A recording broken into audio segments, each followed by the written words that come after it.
Let's take a look at this example. This time we're supposed to find the square root of negative 25 hundredths. How I would solve this problem? I would simply convert the decimal form to fraction. And I'm going to have negative 25 over 100. Reduce the fraction, 25 and 100, you can reduce by 25. And we're going to have square root of negative 1 over 4.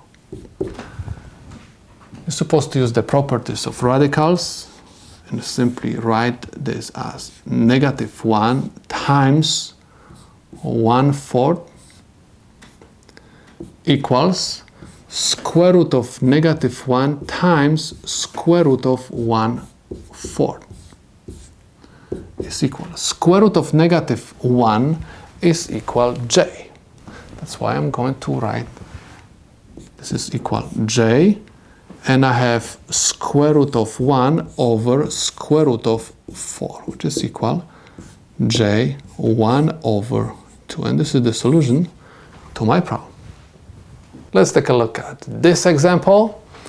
First, what we're supposed to do, we're supposed to copy down the negative sign, and radicand you're supposed to rewrite as negative 1 times pi to the 8th power, and this is equal negative sign square root of negative 1 times square root of pi to the 8th, which is equal,